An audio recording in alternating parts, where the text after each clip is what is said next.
This is episode 90 of the Arts Academy podcast with Victor Varnado and Roxxy Haze. How to write a book. Yes, we are back at the Arts Academy podcast. Everybody, what is Arts Academy? Let's remind you. The Arts Academy is a place where we teach you all of the mechanics of being in the entertainment industry. Just all the stuff that you need to know to put on top of your talent to be successful. Then that's what the Arts Academy is all about. Ooh.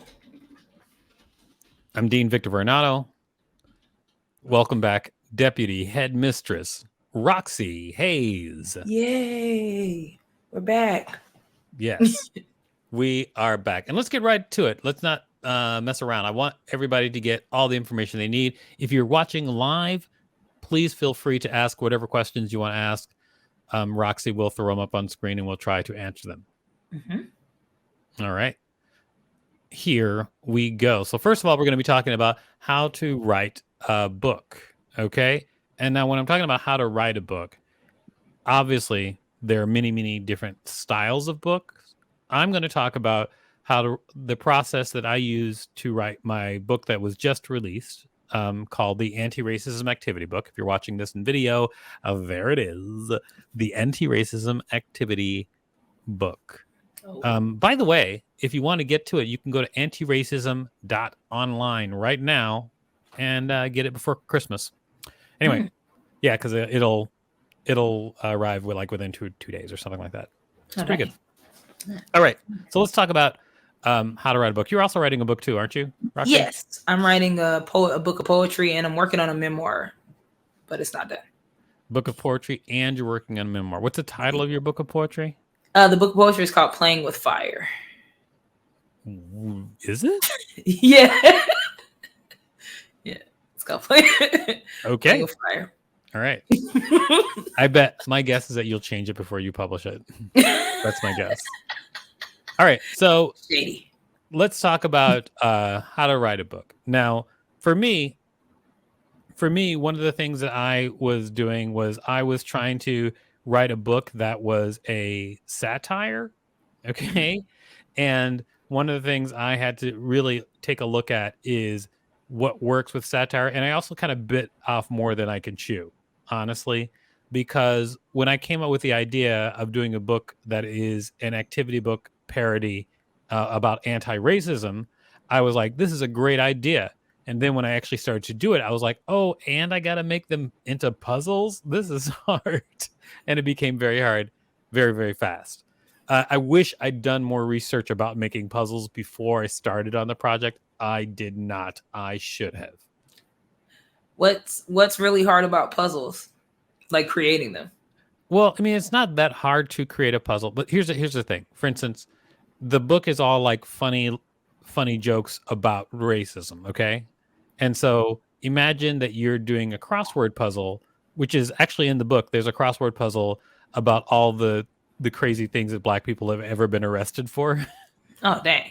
Yeah, and so, so when you make that crossword puzzle, then you have to make clues for the crossword puzzle and then write funny clues for this crossword puzzle without crossing this line that you don't want to go over when you're making jokes about racism. So like all of those things on top of each other, it was difficult sometimes. That sounds like a lot. Yeah, but I mean, I'm it's done, so I'm happy. So I'm happy with the results, but it was difficult doing it. Anyway, so that's what we're going into now. For me, the first thing that I did was I had to understand who was going to be reading this book. I had to define my audience. All right. Now, this also seems like a boring part of writing, defining your audience, but there is a difference between doing art just for the sake of doing art and just writing and letting your mind take you and doing whatever you want to do, and also doing something when you're writing something that is a product as well. Okay. So I'm writing something like this is an artistic expression of mine, but also I'm like, I want it to be a cool thing that people can pick up and buy, and that'll make people like happy to have,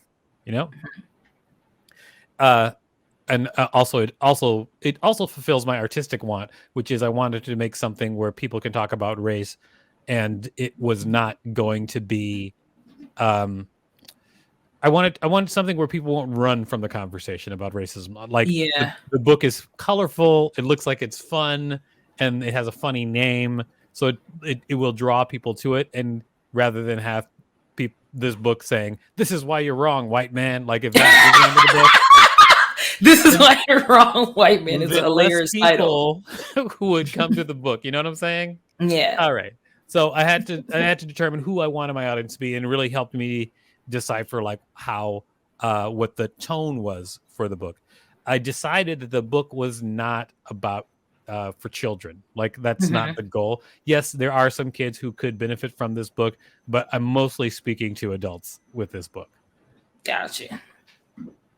All right. And so then after I had defined the audience of my book, I decided to identify like exactly what I was going to be addressing in the book and how I was going to address it. Okay. And so one of the things about the book is I thought it would be interesting to kind of let not just be a book where it's like saying, hey, these are things that are messed up in society, in society for Black people. I also wanted to say, also, you should know that we as Black people sometimes have a few preconceived notions about other people as well. It's the truth.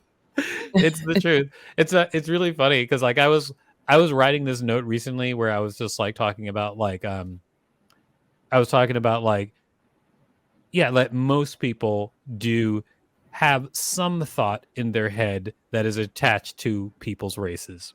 Most people have something. Like, for instance, I think that white people kiss dogs in the mouth way too much. Okay, I really do. I don't disagree with that, and I've seen it. Yeah, well, I mean, but but I've also seen Black people do it. Yes. Where? Yes. You look, Google it. Google it. I don't even want to. I know, but it's still it's something that I think. Anyway, that's not the point. The point is, I wanted the book to give everyone the benefit of the doubt that's reading it. Okay, that's what I wanted the book to do, and so that's how I had. That's what I wanted to do when I identified the tone of the book. I don't want the book to just be like, "You are awful." I wanted the book to be like, "These are things that everybody can admit are true." And yes, Felicia, I saw the pictures. He was correct. What did you say? To respond to the comment. Yeah, I saw the them. pictures You were are right. out there. Yes. Anyway, so I mean, and so I also looked at old highlights magazines and and other activity books. And I looked at the type of puzzles they had in them and what I thought that I could reproduce in the style that I wanted to do. The easiest things to make were word finds and crossword. Word finds were the easiest, okay? Because then you could just get a list of anything, and then it turned it into a word find. There's like programs online that do it. Then next to easiest is the secret code thing, where like there's different symbols or codes for words, so that you can make that secret code thing was pretty easy to make too. Then the next easiest thing were mazes. What's an anti-racist maze? I want to see that. There's I can show you one. Here's one. This is anti-racism maze right in the book. It's actually one of my favorite pages. There's two mazes in the anti-racism activity book, but the one that is my favorite I am about to show you as soon, and here it is.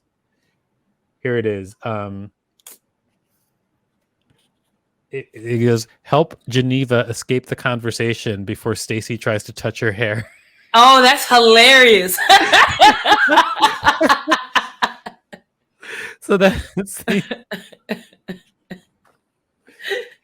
so there's there's one of the mazes. Anyways, and imagine you're trying to do that like over 60 times, like come up with satire that is about anti-racism and also make puzzles. Okay, so that's what was so hard about making the book.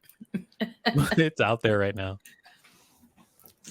And anyway, okay, so at this point, I had an idea about what kind of activities I wanted to do, and then I really just started digging in and doing it, and it took a long time. I planned out the book pretty precisely beforehand.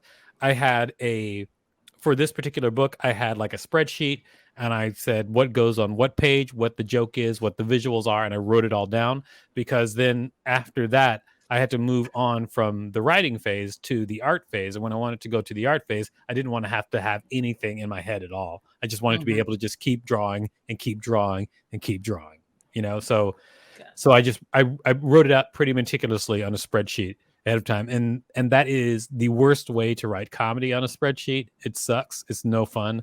I would write in many different ways and copy and paste things to the spreadsheet, but that's how I just got the whole book together. And then it became a thing where I was just making the art. Gotcha. Now, unfortunately, I had to do this all alone. I was actually supposed to be working with a publisher while doing this book initially, but then the publisher did not end up making it through the entire life of the book. Let's just say that.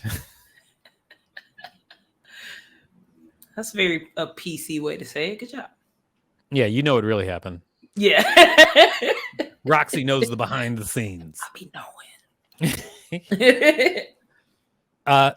Anyway, so then at this point, once the art is all done, and that took forever as well.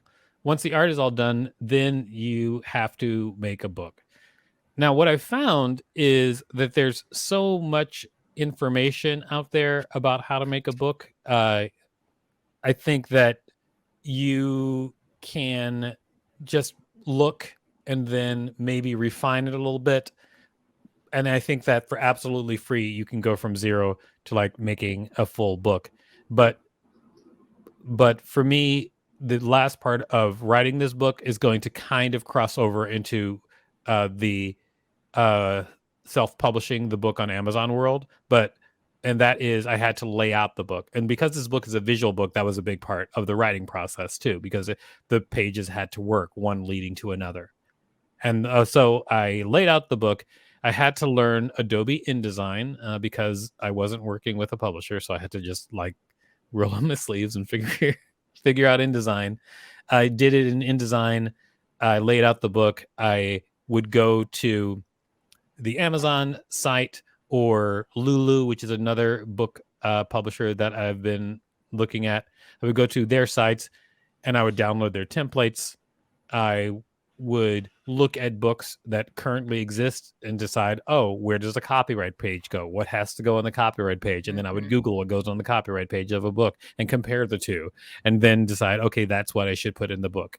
And I basically I used as much as I could of what I could see other people had done to make my journey easier. I think everybody should do that. Like whenever you're trying to make something, yes, there are areas in which you're going to innovate, but then but everything that you don't have to innovate, then just use exactly what other people have already done and been successful with. Just use Agreed. That. We have a question really quick. InDesign. What's InDesign? I'm assuming that's what that is. So it's just a program. Like you could explain it better, but Adobe InDesign is a layout program that's specifically made to make books and magazines. So like the whole idea, I'm sure there are probably a lot of high-end magazines that are made within that program. Mm-hmm. And it's it has like features, for instance, like you can have a giant block of text that flows on more than one page within columns. So like if you just had 3,000 words, it could paginate them all to be in the book with one click. And then you can also like drop down pictures and it'll make the words go around the pictures if you want. Like it's just made specifically for doing that thing. Mm-hmm. Mm-hmm. Correct. That's right. Adobe InDesign. Everybody, go ahead and get Adobe InDesign for yourself and make it into a cake and sit on it. What? And it definitely is the industry standard. You're new to this. Thanks for joining us. And yeah, thank you very much for joining. Questions. If we have any more questions right now, then I would love for you guys to ask them. But because this is going to be the end of one episode, we're going to roll into the next episode. But basically, let's just say that in order to write this book, what I really did was I kind of came up with the overall idea for the book. I should have researched puzzle making more ahead of time, because that was a step that was a big part of making the book that I really did not research. So I misjudged how much time it was going to take to make the book. Then after deciding what the book was going to be about, I decided who the book was for. And that helped me then write everything out in a spreadsheet, having everything laid out completely before I went on to the art portion. This is because I was making a book that was half writing and half art. I understand that if you are going to be writing prose, you might have a totally different process. And as a matter of fact, I have a very different process for writing prose, but I guess we're going to save more of that for a different show. But the basic idea is just that plan, structure, then execute for writing. Can I tell them my quick sloppy man's way to do it? Absolutely. All right, y'all want to know the lazy sloppy way to do it? All right, so this is what I did for this poetry book. I actually got the idea from Victor. He was like, whatever you want to do, you should do it like every day. Like make a what was the words you said? Your words were better, but pretty much whatever you're doing, try to find a way to do it every day. So I started writing poetry on Medium. And then one day I was just like, I'm gonna make this a book. So I copied and pasted all the stuff that I had already been making in Medium and went through my notebooks. And this was a stupid way to do it. I should have put it in a document, but I just automatically started copying and pasting it in Canva. I was like, I'm just gonna lay it out in Canva. This is way easier. And then it made it way harder for me because I needed to move some pages. I didn't know what chapters I wanted to do. I didn't know anything. I just started putting it in Canva, and I did all of it in a day. And I've been working on it now for a couple weeks because it's some typos in there. It's some I need to relay it out. I didn't use InDesign or anything, which I should have because that's smarter and how it's laid out. It's just easier and better to do. So I'll say all that to say, do what Victor said, plan it out and execute it, or else you'll be having to go back and fix stuff. But I will say the best part of what I did was compiling stuff instead of just writing a whole new book. I had all this stuff and I wasn't using it for anything, so put it together and make a book. So if you already just write short stories for fun, or maybe you have art, you can compile that together and that's a book. I mean, some people have Instagrams that could be a book. Yeah, coffee table books. I've seen people do that. So Canva is great. It's pretty much like a free design website. So they have all of these templates. You can make flyers, you can make different stuff. So they have a book cover thing, and a lot of it's already sized properly. And most of the stuff is free. I should say it's free to sign up, but if you want extra features, you have to pay for it. It's $12.99. But Canva is really, really good. That is something you should look into if you're trying to design or make stuff. It's cool. Check it out. Canva.com. My wife did one of her recent books in Canva, self-published work. She did it all in Canva. Oh, she did the whole thing? The cover? Yeah. Did she lay it out first?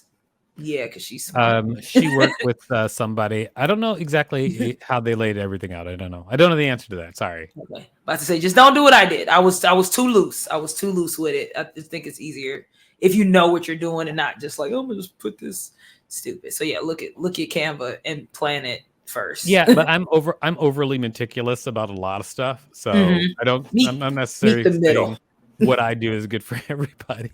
It's meet the middle. I feel like that's what it is. Still play with it, but I made it so much harder for myself.